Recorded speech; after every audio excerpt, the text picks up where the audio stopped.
What's up, YouTube podcast world? I am so pumped up about today's episode because we're all in the fight for the American dream. And whether you come from America or you come from somewhere across the border, look, blue collar is for real. And I just learned a little bit about this world champion of jiu-jitsu, world title contender, top ranked UFC fighter, and just absolute shooting star in the UFC, Gilbert Burns. He is going to be speaking at the Blue Collar American Dream Conference, and I've got the opportunity to interview him for his upcoming fight to Belal Muhammad. What's going on, buddy? How you doing, bud? I'm doing great, doing great. Busy, working, training, recovery, dieting, everything good. 1 week away from my fight. Yeah. Happy, but busy. You are a man on a mission. You went Yes, sir. from fighting Jorge Masvidal in Miami. You know, people don't realize that you're in South Florida. He's in South Florida. Now people are calling you the new king of Miami. How does it feel? It feels great, it feels good. That was only 3 weeks ago, brother. That was so quick. And now we're talking about your next fight. You know, after yeah. the fight, what were you saying on the press conferences? The crazy thing about it was right after the fight, I exited the octagon, and Dana White and Hunter said, "Hey, you're gonna be next for the title. We're gonna have Kobe fighting, but you're next. If you want, you can be a backup." And I said, "I don't like that." But they make that very private. They didn't put out there. That's why I kind of, I'm going to put a little pressure on these guys. So whenever I went to the press conference, I say, "Hey, I demand a title shot. I'm not fighting anyone," and this and that. But then 3 to 4 days after, Leon Weathers gave his interview saying he's not fighting in July. So in my mind, everything was good. I'm going to be a backup in July 22nd in London. So I have a little time to rest and back in camp just to be a backup. But whenever he said, "I'm not fighting July, I'm just fighting October," oh, there's a big gap. There's a ginormous gap between April to October. So Belal Muhammad is right there trying to fight. Kamaru might come back and fight another guy. Shavkat, he's in the conversation too. So there's a lot of things to happen. So I say, you know what? I'm not gonna wait till Shavkat fight Belal Muhammad, winners get the title shot, or let's say Kamaru fights Belal Muhammad.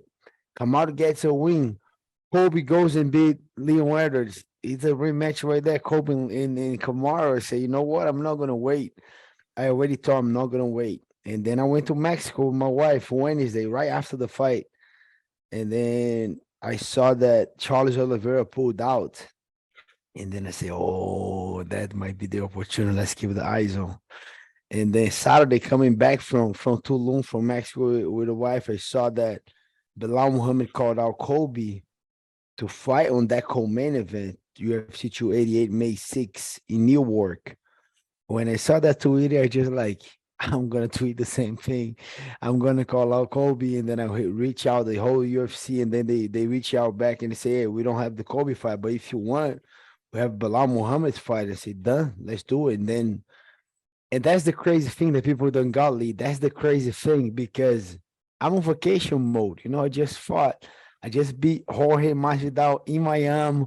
Now I'm chilling. I'm relaxing, and then like I call, like I have my voices that I heard. One is Durinho, is a nice guy, cool, relaxed. The other one is Burns. And Burns is You got Jacqueline yeah, Hyde, Pino, and Burn. Durinho and Burns. Durinho is a nice guy, family guy, cool guy. And I have Burns. Burns is a mother effort like crazy. Is my voice that make me work, that me put me, is that voice, that pushing me. So in Torino was like taking care now, relaxed family vacation, and Bernie was just like, "You're not gonna let these guys outwork you. You're not gonna No, let. We're on a mission. We gotta get this title, so you're gonna work." Belal Muhammad is available. Get your back mind, get your mind back to the game. You back to work. Just talk to all your coach. You're back on Monday. You're gonna get this fight, and that's kind of I changed my mindset. So you know what? I'm back to a camp, and that was crazy. Dude, that is crazy because the irony is the last time we talked, I was in the Tulum airport. I was leaving Tulum. I had a fight on the horizon. I was supposed to be fighting today, and I drank the water, so I got so sick. When I was talking to you, Wow. I had vomit, I was diarrhea, and Wow. then I had that last time. Not this I time. Last time, usually first time I went. I usually don't drink a lot. So whenever I went to a wedding and partied like crazy, I really was disrespecting a sort of the fight game. And so I went back to class and I had like 1 day of recovery. My body's not in good shape. I'm dehydrated. I'm Yeah. 37 years old. And man, I started went straight to sparring. And for the first time ever, bro, I got put out. I caught a right hand. Wow. The guy went from like his, hip because he was mad at me for sparring a little too hard. He put me down, and it was not good. but For sure, it's not good. uh, the point is that for you to be able to go from vacation mode to coming back into fight mode, I mean, as a regular guy who just tries to be a hobbyist, the amount of effects on your body that it has, it's crazy. A lot of people don't know how you grew up, and I didn't know it myself. You said your dad was a blue collar. He had a auto body shop. Yeah, my dad was a hard worker. He had a bunch of different business, but I don't think he took.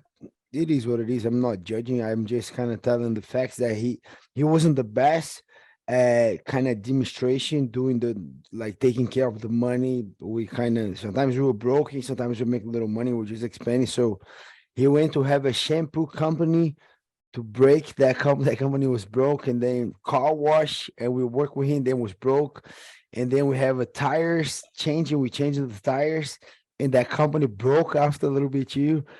And at that moment, he had a body shop that he was fixing the cars, but only the inside, not the outside, not the mechanic, but the inside, the couches, everything on the car, the seats. That if you was kind of like dirty or if you have any damage, you were fixing the car on the inside.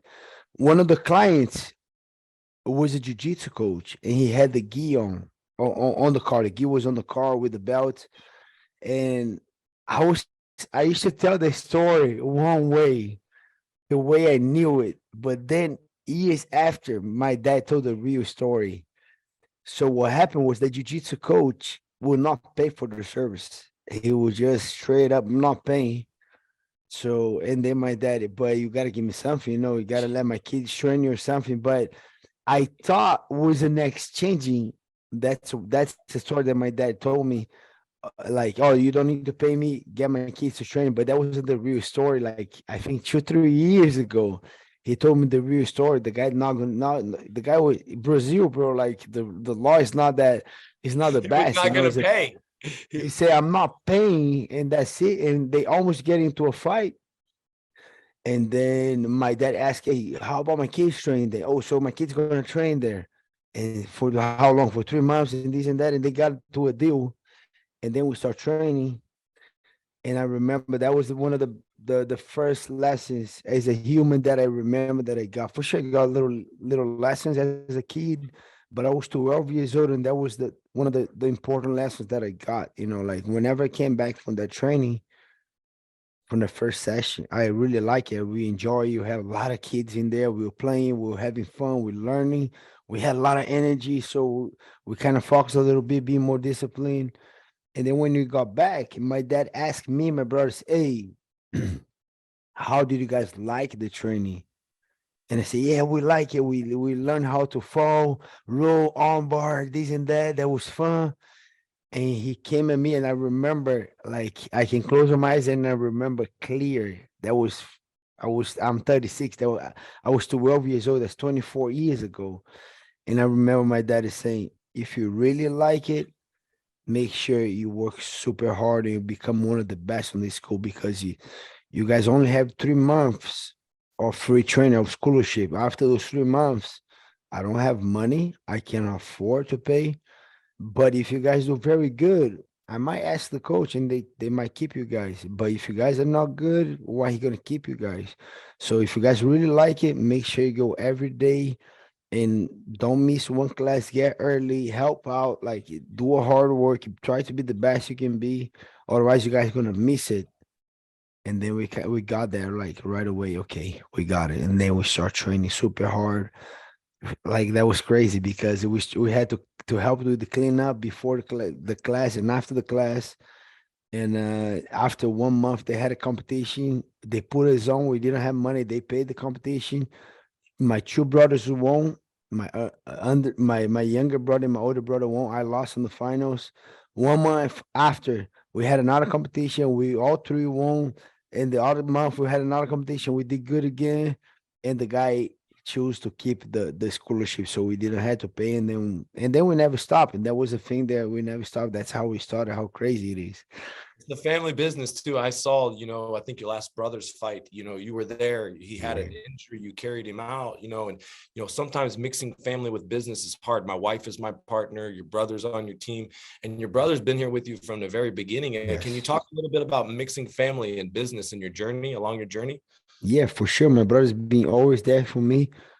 He was here today helping out with my circuit. I did a circuit at the garage, and he was always there for me. I'm always there for him too. I remember I opened up the doors for him. I was kind of I get out of my state. I went to another state, and I brought him with me a little bit, but he couldn't stay there. He went back. He ended up having a daughter in very early age. Uh, and then I start traveling. I was doing good, Brazilian national champion, then become a world pro gi champion, was doing very great. And then I went to Singapore. They offered me to do a seminar there, and then they wanted me to stay there. I said no, I gotta go back training, compete. I'm not gonna stay here. Oh, we need you guys to stay here 6 months, 1 year. And then I thought about my brother. And then I got back to Brazil, say, hey, I might have an opportunity for you. You want to go to Singapore, but you gotta stay there. And he said, yeah, I think he can go. And then I was thinking, nice, but like, you crazy. I'm not going. And then I make all the things. So he went to Singapore. And then he was there for a year. That gym kind of closed up. And then he was open up Evolve. That's the biggest gym there. So he talked to the guy, Evolve kind of hired him. He wasn't involved. He stayed there for like four years. He did his debut. That crazy because I wasn't there for his debut. He debuted in Asia, in Singapore, ONE FC. He got a couple fights in there. Eventually, he left Singapore and then he went back to Brazil. Said, no, you come here. So, and then he lived with me for a little bit, and then he stayed here. We help each other out a lot. And now I'm so happy because he has his own school. It's not even our school. It's his own school here in Montana, Florida, fighting UFC. He just had his second knee surgery. And now he's getting better. He's getting his rhythm. He's slowly coming back to the training.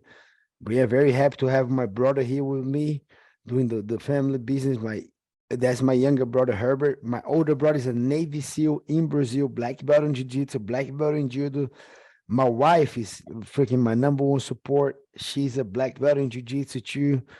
And she had some hard words for you on that Neil Magny fight. She said, what'd she tell you? What'd she tell you, bro? Yes, bro, before the fight. So I go first to the fight here in Brazil. Whenever I fight, I go first to be there for the fight week. You gotta be there at least Tuesday. Whenever it's a long travel, I go early. But like this is New York, this is close. I'm leaving Tuesday. But for Brazil, I got there on Sunday. So the wife comes with the kid on Thursday most of the time.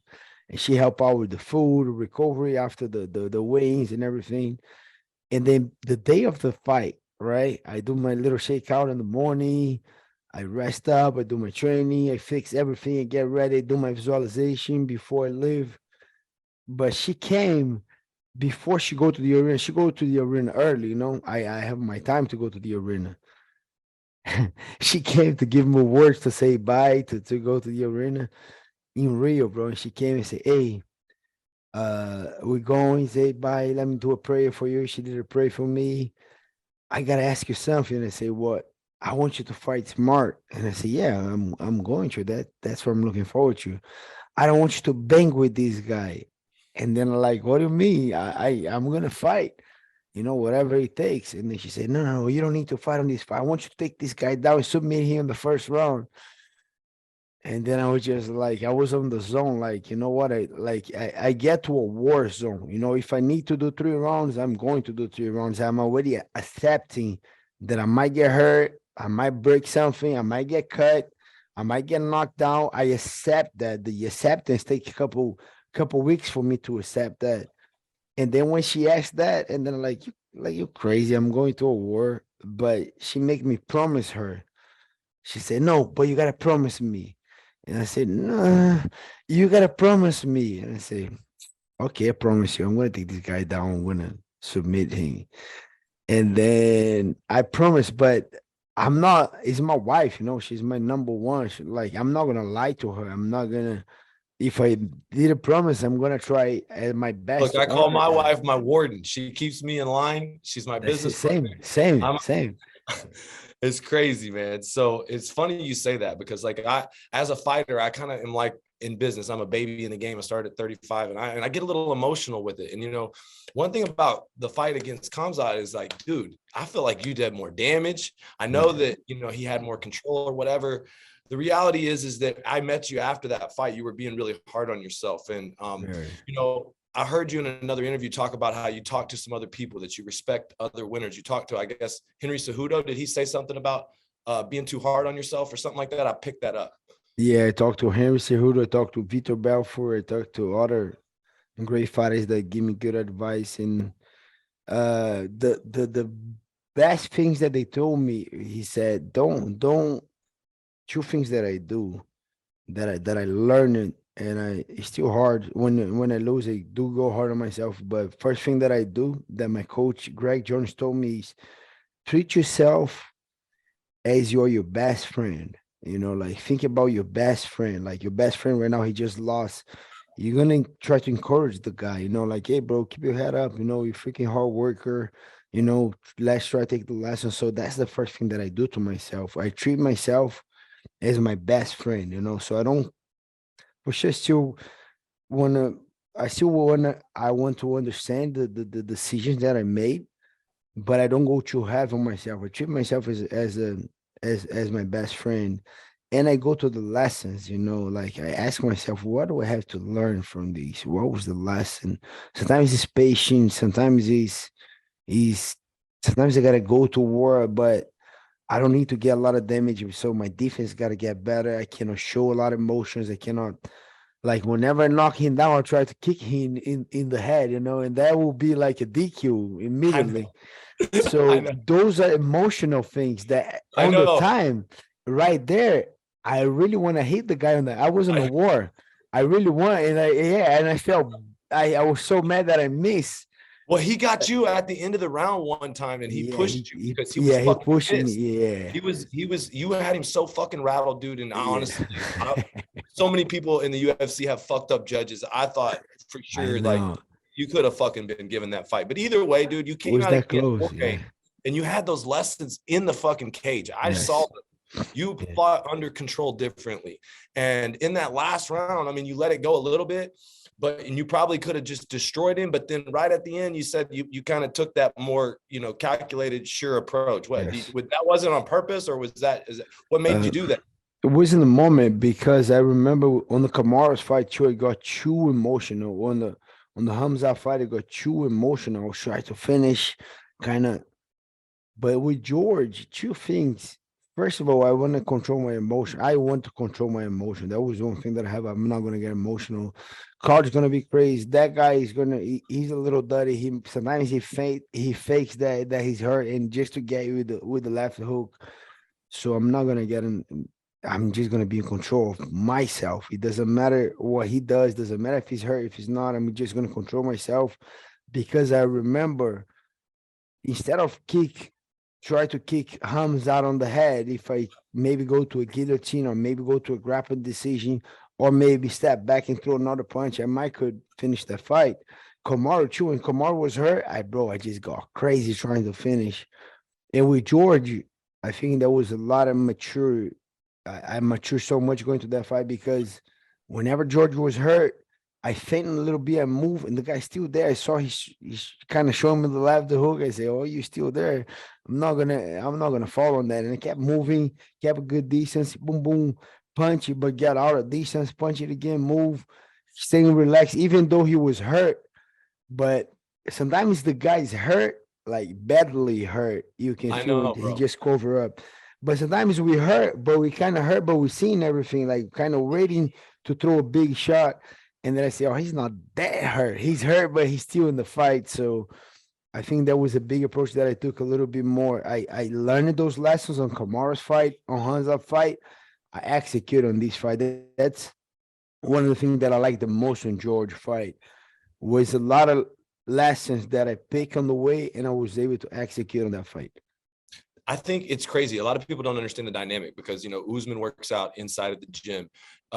You've got Shavkat inside of the gym. You've got all these Michael Chandler, all these great welterweights. You're a leader inside of the gym.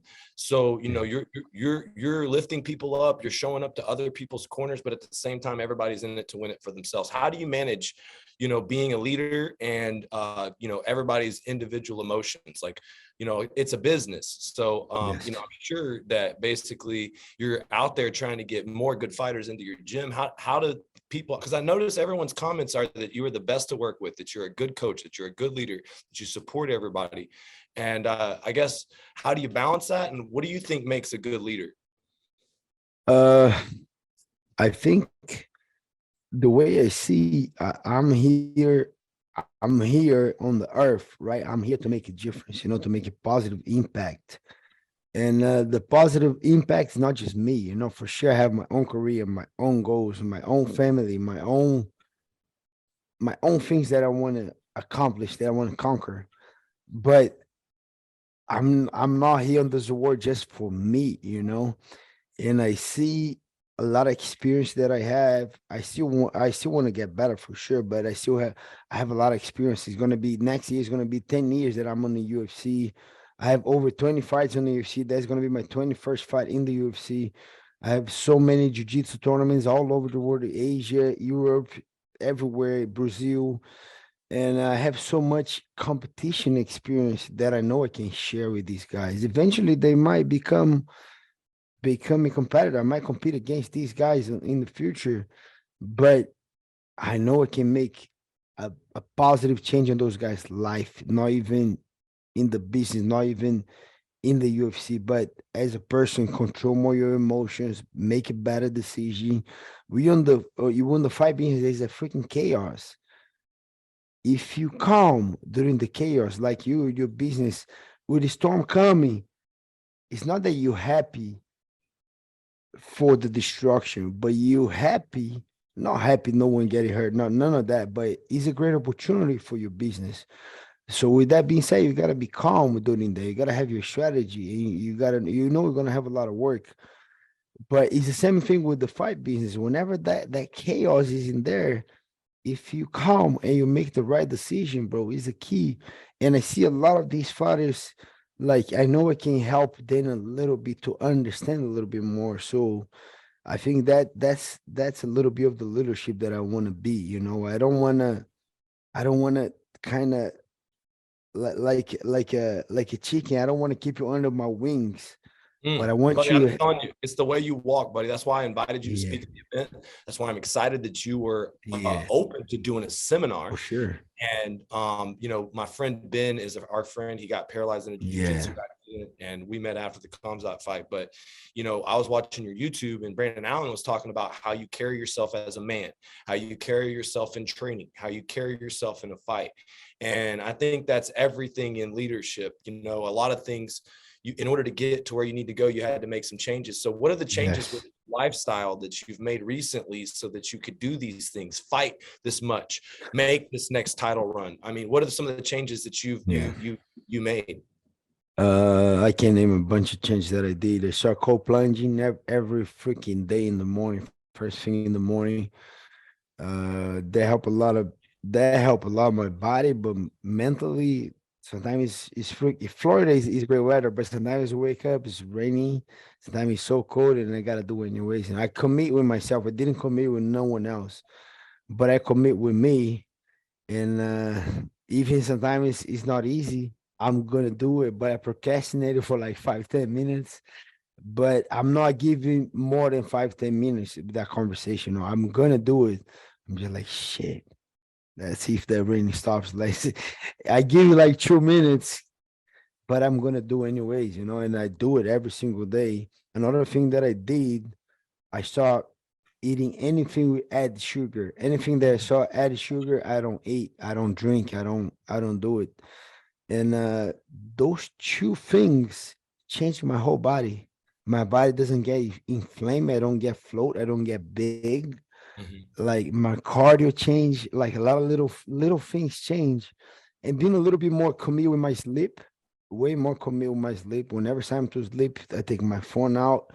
If I'm having a hard time, I do my PEMF before sleep, and then I sleep like a baby. I have like full 9 to 10 hours sleeping. Wake up, cold plunge, eat good, go to my session, stretching, do all my recovery. I have my journal that I do every day. I do my visualization. I'm kind of I'm all crazy with my routine. I need to get my supplements ready, everything that I'm gonna take tomorrow. So I live here in the morning. There's morning supplements before training, there's after training, there's a shake after. I like to leave everything prepared, and I'm doing that with a lot of happiness. I'm happy to do that. Okay, that's the clothes that I'm wearing tomorrow. That's my training clothes. That's my towel. Okay, that's my all my apparel that I'm gonna use. I leave the bag. I leave everything like super prepared. Like the way I live is like, when you have your kind of your job interview, they be dreaming about it, and then you're kind of so excited for that job interview tomorrow. Okay, 9 a.m. I have the interview. You leave all your clothes, separate everything. You make sure you have gas in your car. You make sure you got everything. When you know that feeling that I'm talking. I do that every day. That's how I'm Beautiful. happy. That's how I'm motivated to train to become a champion. I do that every single day with that excitement, with that, okay, tomorrow I'm gonna train. And then I go my journal, I put my goals to that session. It's a good session, but the level that we are today, I cannot just show up. It's not enough. I gotta show up a little early. I gotta do my mobility. I gotta have my body loose. Great, good warm up. I have my plan. Okay, it's gonna be wrestling, but on the wrestling, I gotta work a lot on that single leg. That single leg gotta be better. Whenever I hit that single leg, I need to get at least 10 finishes. And if when that single leg they start defending, when it transition to the double leg, you gotta get to the double leg, head inside, head outside, and then work on my body lock and this and that. And that's my goal for that session. And after that session, I go back to my journal and give me a note. Okay, today was 8.5 because I missed that couple a little bit. Gotta focus on that a little bit more. I gotta drill. I gotta drill this, and that, and I gotta do that more. I'm gonna ask the coach. So that's how I go to a session. I have a big plan. It's not just show up. It's not enough anymore. Heck no, it's not enough. And it's so awesome. Like I'm sitting there watching the YouTube, and so many fighters like they didn't used to talk about how people would be even scared going into the cage. But the reality is that you are talking about going to see a psychologist. You're talking about 100%. being self-aware about all these different weaknesses. I can remember whenever I met with you after Kamzat, you were just like, dude, I got to do something big. I'm making a run. I'm going to be champion again. And I don't know what I got to do, but I got to do something big. And it's like, it's this saying that faith without works is dead. I know you get up in the morning, you read the Bible with your wife, but Yes. all these actions, they kind of like they build belief in yourself so that you can have Yes. that crazy faith, right? Is that not Yes. true? Otherwise, what Yes. happens to your faith? Yes. But you gotta work to that faith too. It's something that we put on the work. It's not something that the change is not a one day. It's cliche, but it's the discipline. It's the consistency. You gotta do that thing every freaking day. Like you gotta write the Bible. I gotta read the Bible. Me and my wife, we gotta talk about it. We gotta ask about it. We gotta maybe we didn't understand so much. That word is a little complicated. We gotta ask. We gotta do a little research, see a video that they kind of explain that word and kind of pray about and be in the best. I think One of the my core article. values is personal development. Whether you're trying to Yes. get development as a fighter, you're not just trying to get better as a fighter. Because I see you paying Yes. attention to social media guys, even a small guy Yes. like me, figuring out how to build your brand Yes. and grow Yes.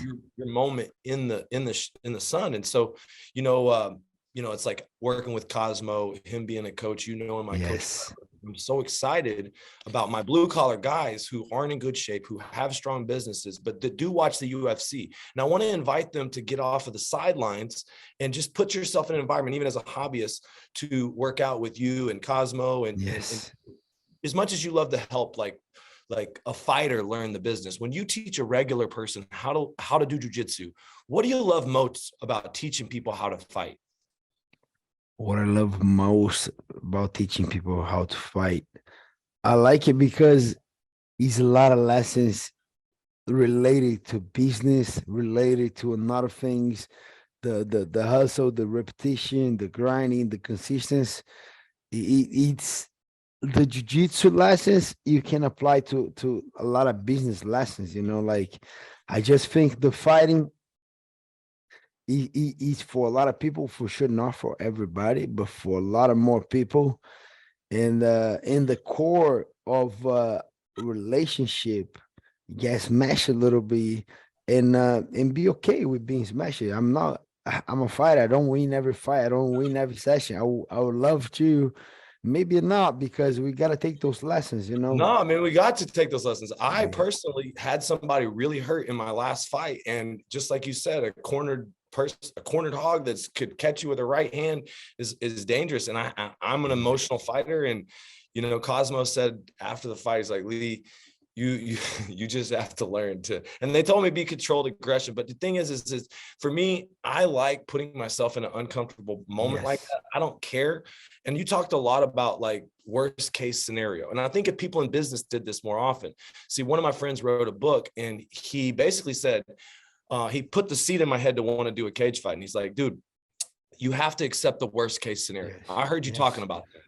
And in life, if people would be okay with just accepting if they go bankrupt or if they fail or if things don't work out, I mean, what happens if you lose? So what? You know what I mean? You know what I mean? Yeah. It's something, a part of it. But you said sometimes you struggle with accepting that. It's not easy. The acceptance is not something that, okay, accept. It's not that easy. It's a process. It takes me sometimes 2 to 3 weeks to start accepting, because I'm going, like right now, I'm going to a fight that was a short notice. Like not long ago, I got this fight. We're fighting in 1 week from today. And it's going to be, the way you accept is, I do a lot of visualization. And the visualization, I got even more in love about it because it's not easy. And I hate what I'm gonna do. It's another thing that I do a little procrastinating. Man, I gotta do that freaking visualization again. Let's go. And then I boom, and I go, and then I start. And I start like me getting out of the hotel with my coach, going down to the lobby, getting my credential in the UFC, go to the UFC bus, going to the arena, doing that all with my eyes closed and really kind of trying to see everything. Then I got in the arena, cameras are there, filming me get out of the bus, walk into my locker room, boom, got in the locker room, relax. Referee comes. That's my first adrenaline dump. That's the butterflies coming. Hey, I'm gonna be your referee. You know all the rules, right? Yeah, let me just explain a couple things, how I'm gonna work. If you get hurt, I'm gonna say move. So he explains everything. So I'm already feeling he leaves. Everything good? Yeah, boom, he leaves. And then sometimes we do the cut man comes in there and you got to mess with old cut man, huh? Yeah, sometimes the USADA comes and then Tate comes. We mess it on a little bit. He's a great guy. So he does my hands. I feel a little bit, and he leaves. And then we see, like, I'm watching a couple fights, trying to straight lose and relax. 1 hour before my fight, I start like losing up mobility, training, like very, very slow. I start like having my body very loose. In about 45 minutes, I start very slow, shadow boxing, moving, like 30 to 20 minutes. We have all the timing. I start my warm up and then I start moving. I always bring a training partner to kind of mimic the guy a little bit, get a couple moves, Henry on the pads, the guy, we keep back and forth. And I do all that visualization, all that with my eyes closed and talking to myself. And then the guy comes and, hey, 5 minutes, you're living, 2 minutes, 3 minutes, whatever it is. Then I put my clothes on. I do my last shadow boxing warming up. And then sometimes whenever the fight is done, you're walking. And then I start walking. and then I put my music, I put my opponent's music. Like this time I'm gonna walk first. So I put my music first. I see all my walk, plates, Vaseline, referee, get an octagon. Then music is off. My guy's coming, his music, all the things. Get an octagon. I do the Bruce Buffer, and we fighting. And then I do like 5 rounds on my mind. I put myself in bad position. I got punch. I throw punch. I got taken down. I take the guy down. I do a lot of back and forth. First round is over. I got a little tired. Drink water. Listen to my coach. Second round, third round, fourth round. But I do put myself in a lot of bad position, but realistically, like, oh shit, I got him bottom now. What do I get? And that helped me with the decision making and don't get frustrated, don't get emotional. Because it's a study that says as much times that you do the visualization, it becomes real for your brain when you make Well, I it know when I so. visualize sometimes a moment in a fight, it'll make my stomach. It'll give me like It a does, same. I you swear I gotta go in the bathroom. The yeah. middle of my visualization, I go in the bathroom because it's that crazy and I'm sweaty and I'm doing, but it's a study that says whenever you do a lot of visualization and whenever it's super real, your brain doesn't know if it's real, if it's not. But think about it, and then whenever I get to actual cage to fight a guy, I fought that guy at least 20, 30 times already.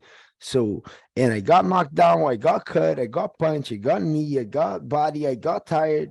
It's literally for sure a couple of different things can happen, but it's not a lot of things that are going to get me frustrated, going to get me too emotional. So I think that's the great thing that this experience that is nice to teach a non-fighter how to fight and go through all that because they watch that all on TV. You see all the fighters walking in, but you have no idea. Just a couple guys just man, that guy's crazy. No, we're normal. I have a little Well, bit the more. first time I did it, I thought about fucking leaving and getting my hands Yes, wrapped up. I mean, I'm yes. like, can I get out the back door?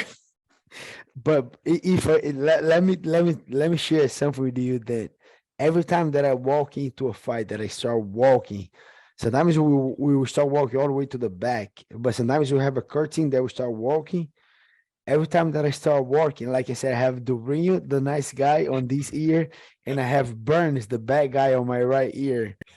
And I'm like, okay, we're gonna walk to the fight. Let's go, stay calm, relax. Boom, my music start hitting, and then I'm gonna start walking. To give me if I count down 5, 4, 3, 2. When I start walking, Doreen, let's go, let's have fun. And Burns, don't even think about coming back. And then I'm not coming back, but like every single time I hear that voice, Isn't don't it you? funny that people think you're invincible? People don't understand Nah, we that you normal. have fear. It takes courage. Courage is overcoming Yeah. fear. And this is the third weight cut. I would be afraid to do that. I don't. What do you walk around at like your normal weight? Yeah. Right now, I wake up 185. So So you I don't gotta get down 14, yeah, next week. 14 pounds. Yeah. But you're on track. This is normal, right? This is Yeah, I'm on track. I'll be next. I start my weight cut tomorrow. I love my nutritionist, Marcelo Fel. Shout out to him. He's a great nutritionist. And we literally start the weight cut tomorrow. Tomorrow I have my food restriction. And is a very complex way he does a food dehydration. I start eating, but I have certain times only carbs that time. Wait 2, 3 hours. Now I can eat protein, and then wait a little bit. Then you can drink a bunch of water if you want, but just at that specific time, and then change it. So and then my weight start coming down tomorrow. So I wake up 185. Tomorrow maybe 184, 185 again. Monday like 2, 3 pounds down, 182, 181, 180, and then as the week goes, my week is going down. Thursday night, I start my weight cut. I should be like 177, 178.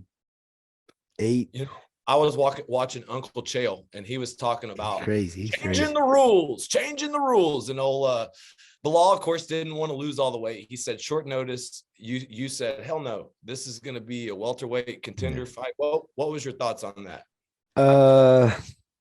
I think he can make weight. I do believe he gonna make weight. I don't think he's gonna have any issues. But he just want a little free pass. Or he just He like, wanted a free man, pass. yeah, I'm too big. But we're going to a war. We're going to a war. We're basically going to a fist fight in the cage. Why am I going to give you any benefits? Why?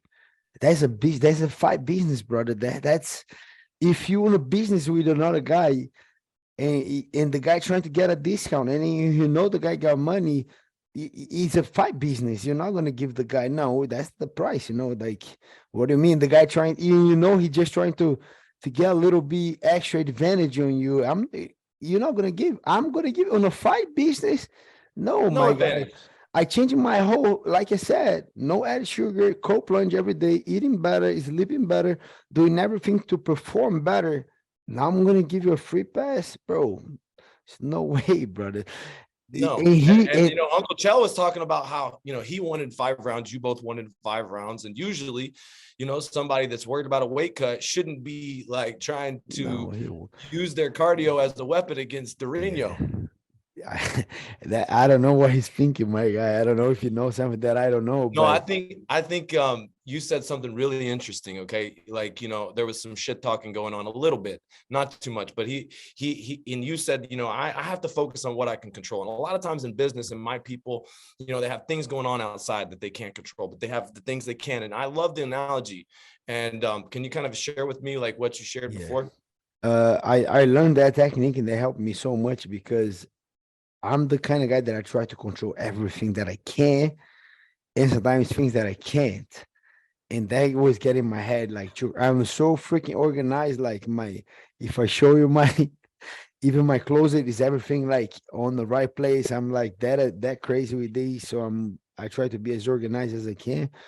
And that was thing that I was getting frustrated. So and then I learned a technique. They get a paper, any blank paper, and you draw a circle. And everything that I can control, that I want to control to my fight, I'm gonna put inside of that circle, and it is weight cut, training, recovery, visualization, diet, whatever supplements, this, and that. Boom, he's in that circle. Everything that I cannot control, like winner or next title shot or who's next or all these things I cannot control. And the reporters, especially the reporters going to the fight, bro, I have a bunch of interviews coming. Those guys are going to make the same question. What do you think about Kobe getting the next title shot? Bro, I don't care. And it's not Kobe's fault. Think about you, Lee. Dana White call you, hey, Lee, you want to get this title shot? You're going to say, for sure. That's what Kobe did. Like, it's not that it's not Kobe's fault. And I have nothing bad to say about Kobe, so I cannot control, bro. Like who is not, I don't know. What can I control? I can control my performance, my recovery, my food, my sleeping, get ready, in my journal, in my notes, and study and everything, and get there 100% and perform my best. For sure. Whenever I see that mic, I call for my shot. But that's the only time I can, for sure. I'm gonna keep working social media, these and that and everything, but things that are my control, I control. Whatever is out of my control, who is next, Kobe, Leon, it's not on me, bro. I'm not even wasting energy on that. I refuse to lose energy, thoughts, sleeping, timing on that. I I used don't it in a care. sales meeting. I was doing a sales meeting yesterday, and I used the analogy, okay, because in my guys, they can't always control the crew that does their job, when the materials get there, or what happens when things go outside of perfect, But the reality is that we can only control what we can control, and it's such a Yes. great lesson and example. It's funny. Maybe you should get mad at old Colby. Do you something about that guy just makes me I want don't. to, but you don't have any It anger, animosity. No, no, nothing. I saw that guy. So they have a Brazilian concert last year, September, I guess, September, October, here on the guitar. So I went with my wife, another couple's friends, and we were there, and they had three Brazilian concert. We were just looking forward for the second one. The first one wasn't good, the third one wasn't good, but second one was nice. So we had to watch the first one, waiting for the second one. We watched the second one, it was getting late. We said, you know what, let's go. We left. on the way down, I saw Kobe there. He was playing poker, or he was just done playing poker. And then he called me. And then when he called me, I say, "Oh, it's on. If the guy says something, we're fighting, we're going down." And then I It's was going walking down. through.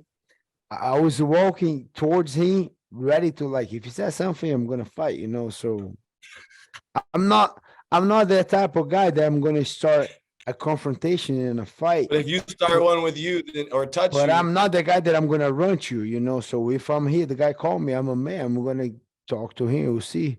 Like if I saw George, if I saw other guys, I'm always respectful. I see these guys, say hi. I bumped to Dustin a couple of times. We talk, we cool. Saw a bunch of fighters. I'm very respectful. But he called me, so I don't know what's gonna happen. I'm not gonna be there unprepared. You know, my hand was out of pocket. I'm ready. Something happened. I'm gonna be the first one throwing. But he was super cool, even weird and awkward cool. That was so much that I felt embarrassing because he, oh, I'm a huge fan, brother. If I ever say something about you, I'm so sorry. You're a family guy, you're a warrior, respect you, you fight with Hamza and this and that, bro. You're such a warrior. I'm your fan, man. I'm telling you, if I ever say something, I'm so sorry. It's just a thing that I'm doing. But it was too much that I even felt awkward, you know, that like, man, that guy is weird. But he was very respectful.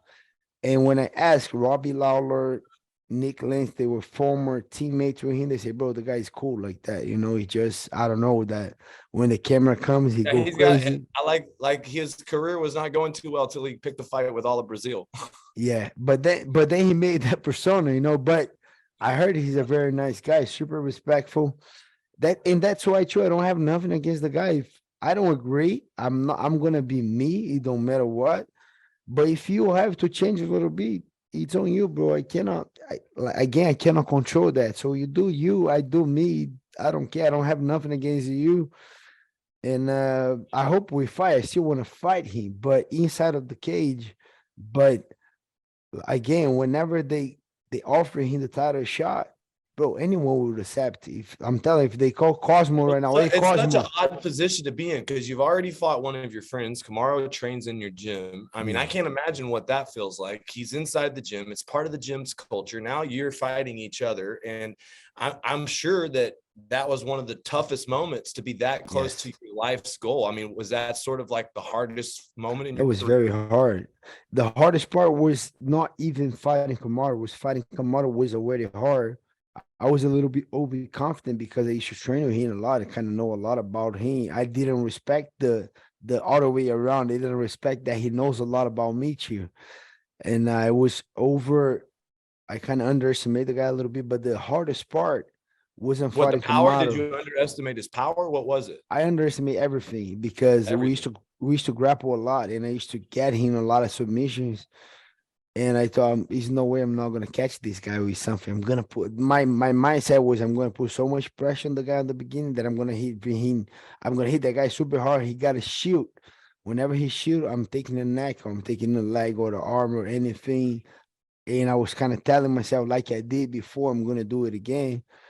And I was a little bit overconfident. And then my ego was too much, like pumping. No, I'm gonna finish. Don't worry, there's nothing that the guy can do. My ego was kind of taken apart. And the hardest part too was Henry was not in my corner. Henry's a guy that knows me super well. He knows when I'm a little too much, too emotional. He's the guy that, You but he need. has that I need, you know, that I want in my corner. It's not that I need, I want that guy on my corner, but he wasn't there because two of his students fight, you know, he cannot pick a Yeah, you can't side. pick one. Yeah. And I miss all that, you know, I miss Henry there. I didn't make the right decision. My ego is out of control. But you were I close got on both emotional. fights. You were I so was close. So close, close. bro. But it's still the way I see is I didn't become a champion. I didn't want that fight because it's still lessons to learn. It still needed to, I still get more mature, still needed to get better. That wasn't my time. Not because of Kamara, not it's just because I still need to improve. I still need to get more mature. I still need to fix a couple things. That's why that's the way I see right now. Wasn't meant to be, not just because, oh, it was his time, he was better. No, because I still need a little bit more time. I still gotta fix a couple things. I still need to get better on a couple things. I still to improve on a couple things, and then will be my time. So, but then I don't just give an excuse. Oh, it was just because Henry wasn't. No, what was out of control? Okay, my ego. I underestimated the guy. I thought I know the secrets, and I thought that he didn't know my secrets, You got and so emotional when you I got him. got When emotional. you dropped him, So you dropped him good. but that was the lessons. Don't get emotional. How do I don't get emotional? How I control my ego? So I gotta know a lot more about my own self. How do I don't get emotional? How do I control my ego? How do I do if something happened to Henry and Henry cannot go? What am I gonna do? I'm gonna lose.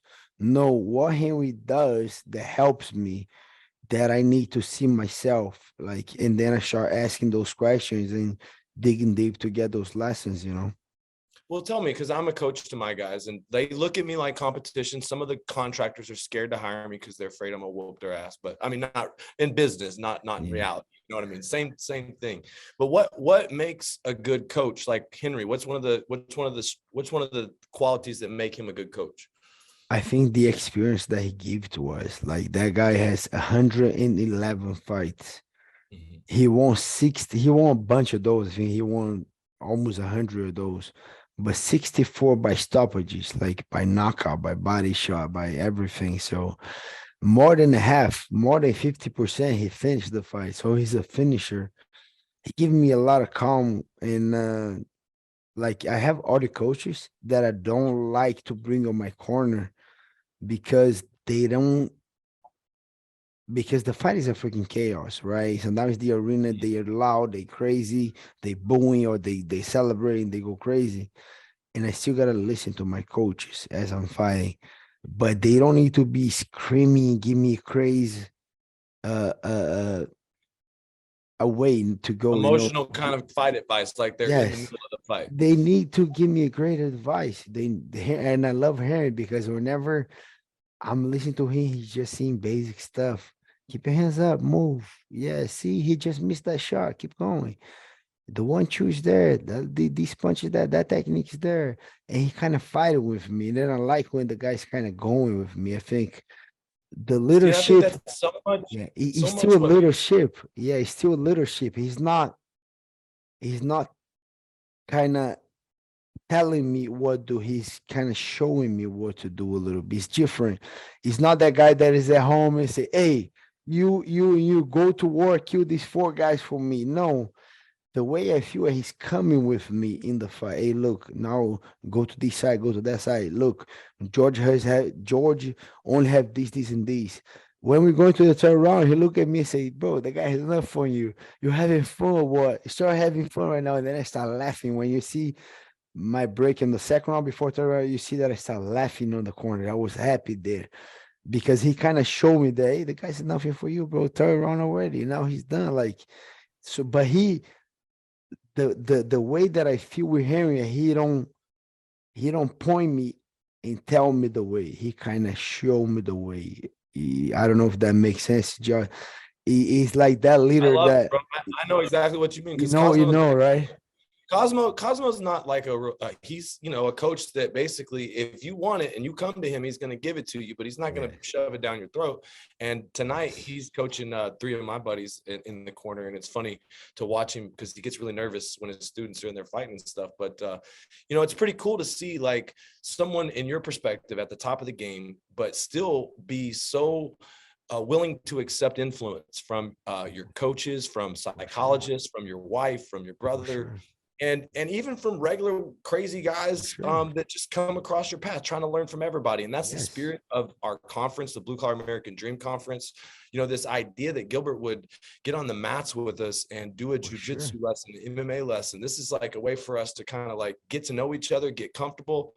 And the truth is like, you may fall in love with the sport and get in great shape.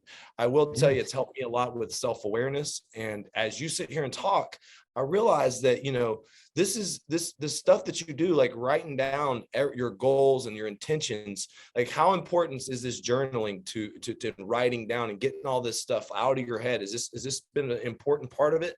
100%. 100%. Like whenever, like right now, I'm fighting Belal Muhammad in 3 weeks. In 1 week, right? I got this fighting kind of 3 weeks notice, a little bit less than that. And then if I have any doubts about, oh yeah, am I ready? And you start a hope or imagine it or have an opinion that I'm ready. No, I'm going to my journal and I just go back and I'm like, oh shit, I've been working so hard for the last 5, 6 months.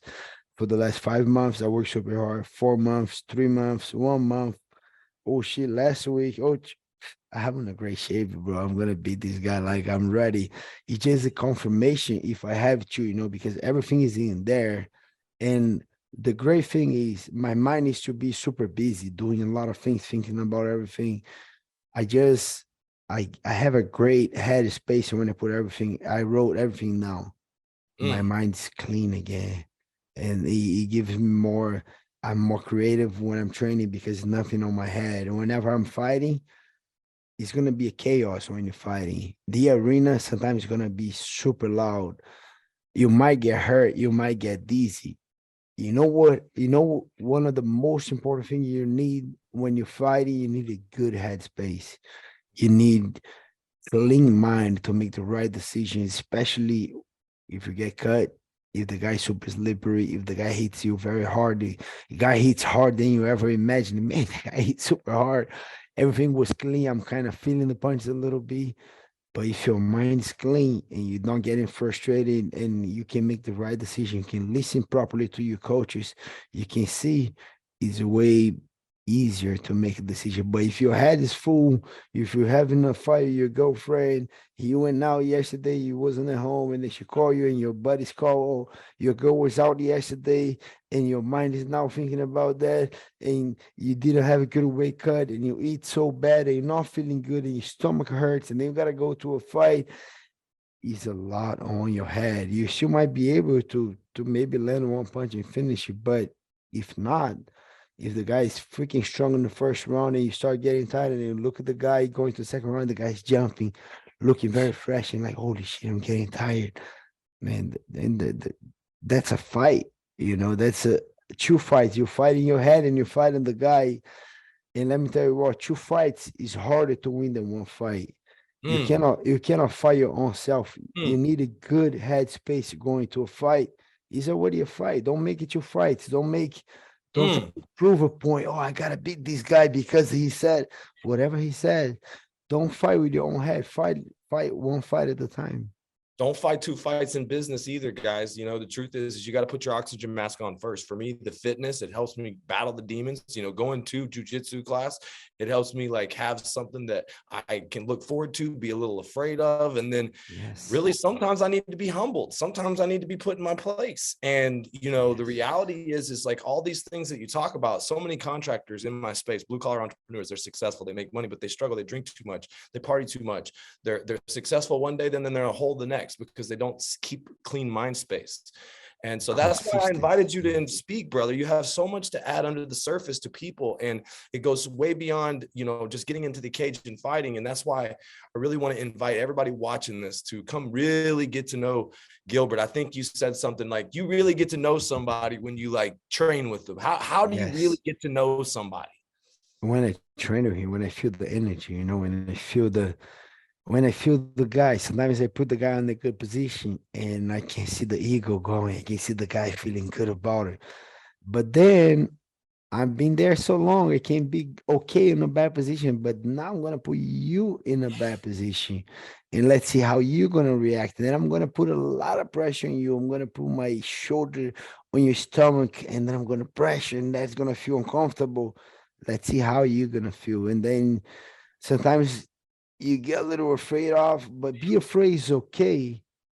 You only get courage if you're a little bit afraid. So afraid is important, but the key is how you make decision when you're afraid. You make a decision out of emotion. Oh shit, I don't like that. And then you give up your neck. Or like, oh shit, I don't like that.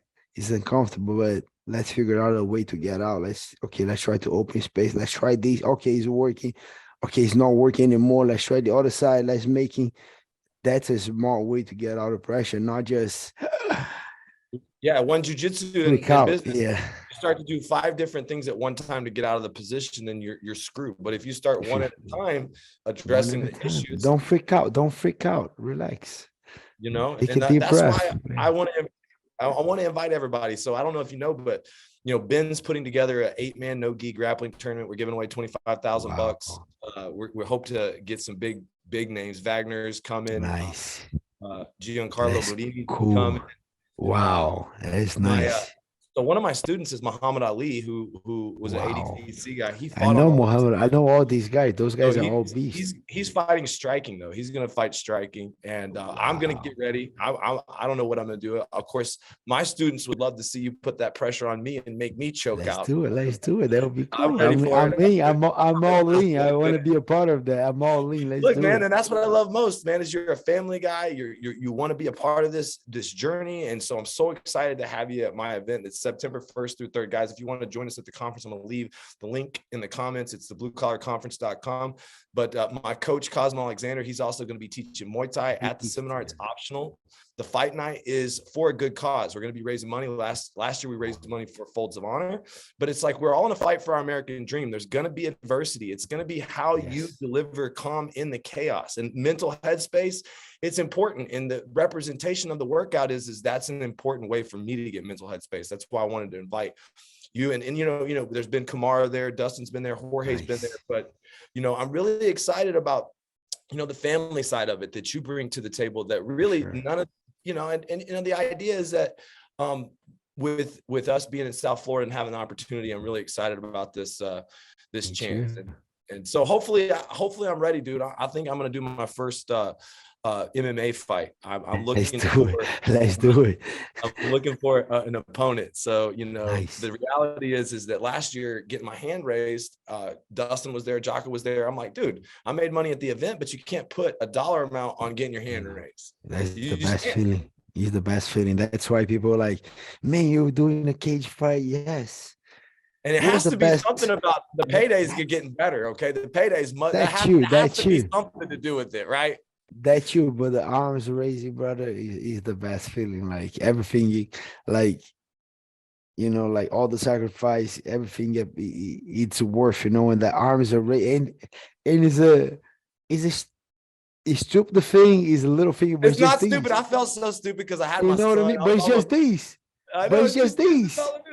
And you're like, wow, you feel so good, like that you won, like all the sacrifice, all the work, all paid off for you. So happy, like it's just these, but it's so addicted. It's so good. It's so relief. It's like it's the best feeling you can have, like because the fight is not just against opponent, bro. It's right here. The fight's you against you, and you're getting tired and then, okay, what am I gonna do? Just keep fighting, and man, it's a bad position. That's okay. We're gonna keep fighting.